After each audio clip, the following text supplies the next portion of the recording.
Squid Game ternyata dari kisah nyata, guys.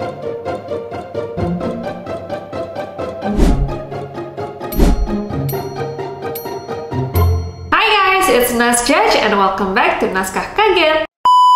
Oke, sebenarnya nggak ada pernyataan official bahwa Squid Game ini diangkat dari kisah nyata. Tapi terlalu banyak kemiripannya. Yang aku bakal ceritain ini namanya Brothers Home, atau dalam bahasa Koreanya Hyungjae Bokjiwon, pusat kesejahteraan yang ada di 1980-an dan pastinya ada di Korea Selatan. Dan ini kemiripan yang pertama, bahwa orang-orang masuk ke dalam fasilitas ini karena secara terpaksa. Bedanya mungkin kalau di Squid Game itu karena faktor uang utamanya, tapi kalau di sini ceritanya masih panjang lagi. Nah, di Brothers Home maupun Squid Game, orang-orang yang masuk ke dalam fasilitasnya adalah orang-orang membutuhkan uang. Bedanya, kalau di Brothers Home, orang-orang ini dijanjikan bahwa mereka akan sejahtera setelah mereka masuk dan bekerja di dalam. Dan kesamaannya, lagi-lagi semua orang-orang ini adalah orang-orang yang dimanfaatkan oleh sistem. Pada 1980-an, Korea Selatan itu dipimpin oleh Chun Doo-hwan yang merebut kekuasaan melalui kudeta militer. Pemerintahannya itu sangat fokus dalam pembangunan ekonomi karena negaranya baru aja bangkit dari kerusakan akibat Perang Korea. Nah, 1986 ini Korea Selatan ingin membangun fasilitas untuk acara Asian Games dan juga untuk Olimpiade Seoul 1988. Untuk kebijakan membangun fasilitas game-game ini, pemerintah harus berpikir. Nah, salah satu kebijakan yang mereka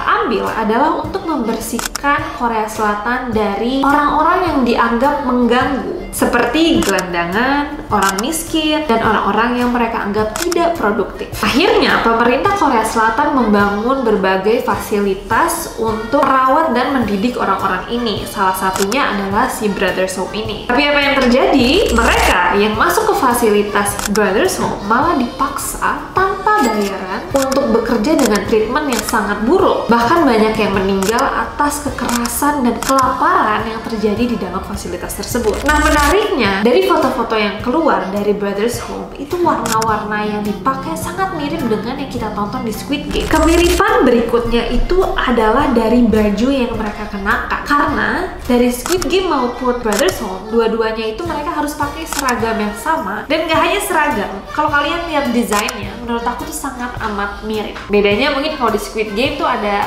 numbering sistemnya, cuman sepertinya kalau di Brothers Home tidak terlihat nih numberingnya. Menurut kalian gimana? Mirip nggak? Kemiripan berikutnya itu adalah dari kasur-kasur yang ada. Jadi mereka itu seperti tidur di dorm atau di asrama, dan bentuk kasurnya kok bisa mirip banget gitu, sama-sama besi yang bertumpuk-tumpuk. Tapi kayaknya kalau di Squid Game tuh agak lebih tinggi gitu kasurnya, tumpuk-tumpuknya. Tapi kalau di Brothers Home itu 2 tingkat, tapi bentuknya sangat amat mirip. Menurut kalian gimana? Mirip nggak? Selain daripada itu, kalau di Squid Game itu orang-orang yang sebelumnya harus masuk ke fasilitas itu semacam dipancing gitu untuk dibuat merasa mereka butuh untuk masuk, dan akhirnya di dalam mereka merasa terdesak dan harus mempermainkan mainan tersebut untuk mendapatkan duit. Nah, kalau di Brothers Home itu agak berbeda sedikit. Tidak ada permainan di dalamnya. Jadi walaupun fasilitasnya tadi warna-warni, sebenarnya tidak ada permainan di dalam Brothers Home. Jadi mereka udah terang-terangan harus bekerja keras di dalam, harus kelaparan, harus menerima treatment yang buruk. Bahkan banyak yang berusaha melarikan diri, namun mereka harus dihukum dengan sangat kejam. Jadi intinya, bedanya sama Squid Game, kalau di Brothers Home ini mereka mau nggak mau harus mempertahankan hidup mereka masing-masing demi survive. Dan banyak yang gagal juga. Persamaannya lagi-lagi adalah treatment terhadap orang yang terdesak atau orang-orang miskin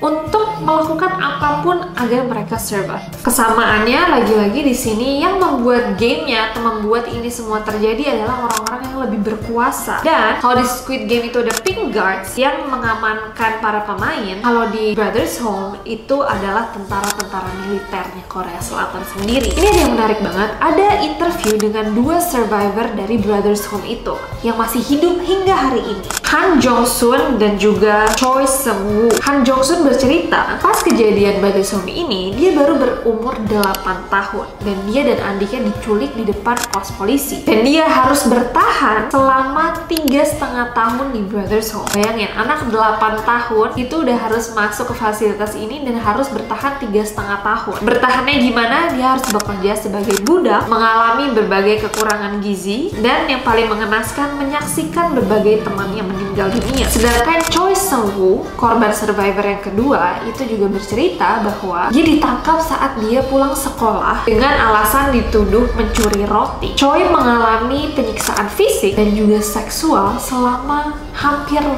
tahun di dalam fasilitas Brothers Home. Kisah Brothers Home ini untuk Choi sangat berkesan karena sampai saudara laki-lakinya itu harus diri karena dia tidak bisa menanggung luka batin yang dia dapatkan. Nah, walaupun tidak ada data pastinya, tapi orang-orang yang survive dari Brothers Home ini bercerita setelah keluar dari Brothers Home. Dan ada spekulasi-spekulasi aneh dari cerita mereka, seperti ritual-ritual gelap yang ada di dalam fasilitas tersebut. Ada yang bilang kalau salah satu pemimpin di Brothers Home itu melakukan ritual yang mencurigakan, seperti upacara yang bahkan rada berhubungan dengan satanisme. Lagi-lagi tidak ada bukti yang kuat tentang ini, tapi banyak cerita-cerita tentang kekuatan gelap dan simbol-simbol aneh yang muncul dari para survivor dari Brothers Home ini. Beberapa dari mereka mengaku dipaksa mengikuti ritual-ritual di dalam sana, tepatnya pada malam hari, dan rasanya menurut mereka sangat menyeramkan. Dan ini menurut mereka adalah cara untuk para pemimpin mengontrol mereka. Ada juga beberapa korban yang mengaku bahwa mereka seperti dijadikan objek untuk ritual satanisme. Walaupun ini masih menjadi konspirasi, tapi banyak yang merasa bahwa ada yang aneh di dalam sana.